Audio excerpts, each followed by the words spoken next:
Assalamualaikum warahmatullahi wabarakatuh. Perkenalkan, nama saya Firjatra. Di video kali ini saya akan membahas tentang transaksi entitas induk dan entitas anak pada aset tetap.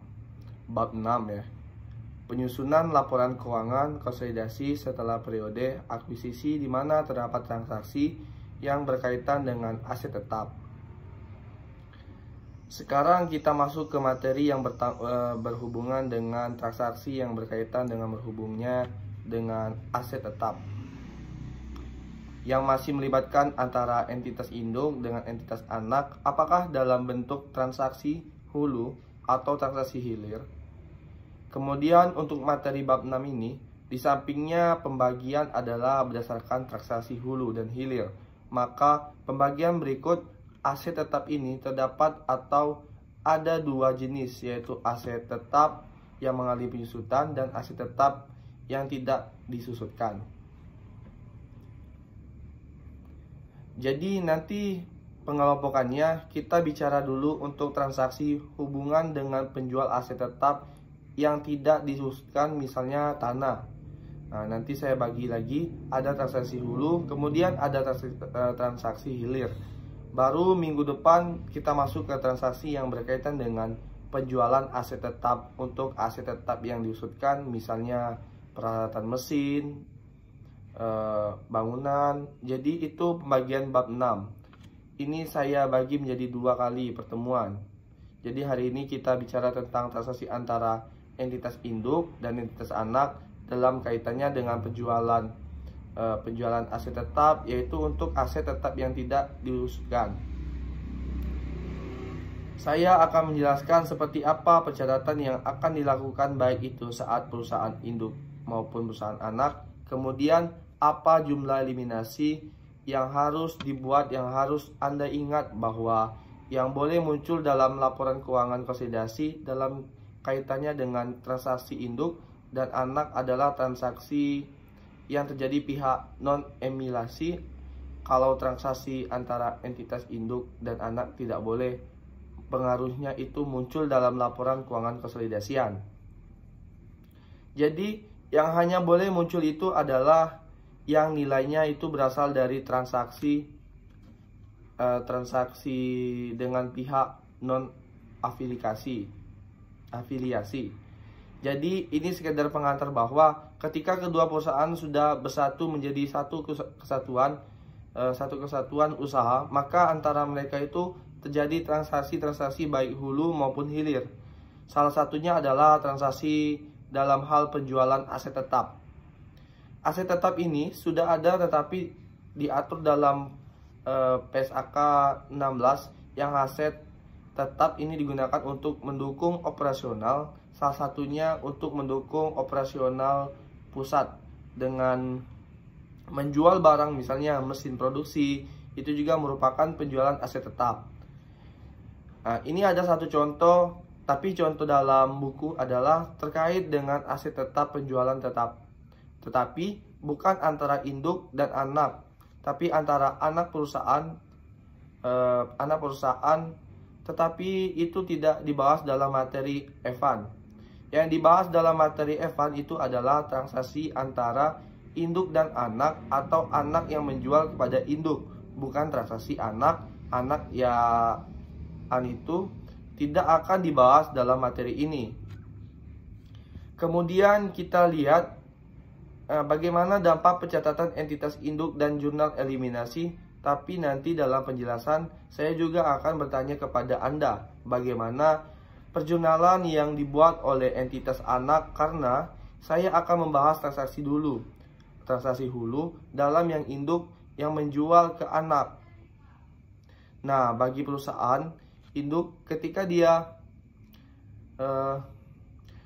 dia menjual aset tetapnya kepada perusahaan anak, maka itu disebut dengan disposal aset tetap atau perhentian aset tetap.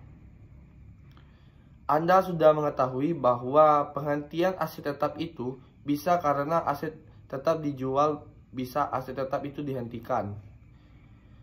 Penggunaannya bisa juga aset tetap itu diberhentikan karena dia sudah ditukar. Artinya aset tetap kita akan dalam dalam diserahkan kepada pihak lain. Jika dalam catatan kita atau dalam perbuatan itu kita aset dihapuskan. Bagi perusahaan anak yang membeli aset tetap dari perusahaan induk, maka itu disebut memperoleh aset tetap. Ya, jadi itu yang harus Anda ingat, posisinya entitas induk itu sebagai perusahaan yang akan mencatat transaksi sebagai disposal aset tetap, sedangkan entitas anak akan mencatat ini sebagai perolehan aset tetap. Kemudian dari transaksi penjualan aset tetap yang dilakukan oleh perusahaan induk kepada perusahaan anak ataupun sebaliknya, maka dari sisi pencatatan perusahaan yang dimiliki aset tetap itu, maka ia memiliki adanya keuntungan ataupun kerugian. Dari penjualan aset tetap, jadi kalau induk menjual aset tetapnya kepada perusahaan anak, maka dalam pencatatan di pembukuan perusahaan induk, maka ia akan mencatat adanya keuntungan ataupun kerugian dari penjualan aset tetap tersebut. Untuk menentukan keuntungan atau kerugian dari penjualan aset tetap, dibedakan ke persediaan. Kalau persediaan, keuntungan dari persediaan itu tinggal kita memperoleh hasil perdagangan tersebut. Ditentukan berapa keuntungan dari penjualan persediaan. Tapi kalau kitanya dalam penjualan aset tetap, keuntungan atau kerugian itu akan dihitung dengan penghitungan selisih atau pembandingan antara harga jual tetap tersebut dibandingkan dengan nilai pencatatan atau nilai buku dari aset tetap tersebut. Nilai tercatat atau nilai buku dari aset tetap itu dihitung dari hingga perolehan aset tetap tersebut, dikurangi dengan akumulasi penyusutan. Akumulasi penyusutan itu dihitung dari seluruh beban akumulasi penyusutan yang sudah kita perhitungkan selama aset tetap itu digunakan. Jadi Anda sudah belajar aset tetap ini di pengantar akuntansi, dan itu sudah saya jelaskan secara detail, bukan soal-soalnya sudah kompleks, karena itu dihitung dulu berapa akumulasi penyusutan dengan berbagai macam metode penyusutan. Tapi dalam kasus ini saya tidak menyuruh Anda menghitung dulu berapa nilai bukunya.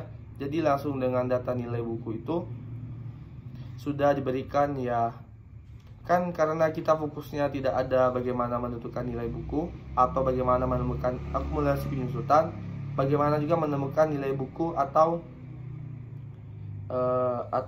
akumulasi penyusutan, bagaimana menentukan nilai buku, bagaimana menentukan keuntungan atau kerugian dalam penjualan aset tetap. Tapi yang harus Anda ingat sekali lagi, untuk menentukan keuntungan atau kerugian dari penjualan aset tetap, caranya membandingkan selisih antara harga jual aset tetap tersebut dengan nilai buku dari aset tetap tersebut. Di tanggal penjualan kalau lebih tinggi harga jual dibandingkan dengan nilai buku aset tetap tersebut di tanggal penjualan, maka kita adanya keuntungan penjualan aset tetapi atau sebaliknya lebih tinggi nilai buku aset tetap kita pada saat kita menjual pada tanggal penjualan itu tersebut dengan kerugian, maka pencatatan jurnal untuk transaksi hubungan dengan keuntungan atau kerugian ini, waktu dia menjual dia akan mengakui keuntungan dan kerugian dari penjualan aset tetap ini. Kemudian di waktu proses penyiapan laporan keuangan konsolidasian, dia juga akan menanggungkan pencatatan dari keuntungan atau kerugian ini dianggap sebagai keuntungan atau kerugian yang belum terrealisasi. Kalau kemarin persediaannya itu keuntungan atau kerugian dari penjualan persediaan itu dikatakan belum terrealisasi sampai pada aset tetap itu dijual perusahaan anak kepada perusahaan non afiliasi, lalu timbul pertanyaannya, kalau kaitannya dengan penjualan aset tetap, kapan keuntungan atau kerugian itu bisa dilakukan sudah terrealisasi? Maka jawabannya itu terbagi dua. Yang untuk aset tetap diusutkan ada untuk aset tetap tidak disusutkan, kita mulai dari aset tetap yang tidak disusutkan. Kapan kita akan mengakui keuntungan atau kerugian dari penjualan aset tetap sudah terrealisasi? Kalau yang dijualnya adalah tanah, maka jawabannya adalah ketika perusahaan anak, misalnya kalau yang menjualnya induk ke anak, ya jadi jawabannya ketika perusahaan anak telah menjual aset tetap merupakan kepada perusahaan non-afiliasi, baru dikatakan keuntungan atau kerugian itu dikatakan sudah terrealisasi. Selama aset tetap itu atau tangan itu masih berada di perusahaan anak sebagai pembeli, maka dikatakan keuntungan atau kerugian dari penjualan aset atau penjual tanah itu belum terrealisasi. Ya, nah maka nanti akan ada percatatan untuk mencatat pengungguhan yang akan keuntungan atau kerugian yang belum terrealisasi. Nah, bagaimana dengan aset tetap yang disusutkan, misalnya yang dijual itu peralatan atau mesin atau bangunan, maka keuntungan atau kerugian itu dikatakan terrealisasi sejalan dengan pemanfaatan aset tersebut. Itu yang bukan jual sejalan dengan pemanfaatan aset tersebut. Jadi saya contohkan saja, menjual aset tetap berupa peralatan kepada perusahaan anak. Saya pusatkan jika saya menjual itu misalnya di tanggal 1 Januari 2018. Kemudian selama tahun 2018 perusahaan sudah memanfaatkan aset tetap selama 1 tahun. Jadi pada tanggal 31 Desember 2018 maka saya sudah akan adanya keuntungan dalam atau kerugian penjualan peralatan dari yang sudah terrealisasi sejalan dengan pemanfaatan aset tersebut oleh perusahaan ketika. Tetapi saya hanya menghitung hanya untuk 1 tahun, karena aset tetap berupa peralatan itu baru dimanfaatkan ketika perusahaan sejak dini dari perusahaan saya itu baru 1 tahun, yaitu 2018. Nah, nanti di tahun 2019 berarti ada lagi pemanfaatan untuk tahun 2019. Saya akan buat lagi jurnal untuk pencatatan yang akan mencatat keuntungan atau kerugian yang terrealisasi, yaitu yang harus Anda ingat untuk keuntungan dan kerugian. Ya, ini poinnya, keuntungan atau kerugian atas penjualan aset tetap antara induk dan anak. Entitas anak akan terrealisasi itu berikan pelepasan atau penggunaan aset tetap. Terima kasih, itulah untuk yang part 1. Selanjutnya kita akan ada part 2.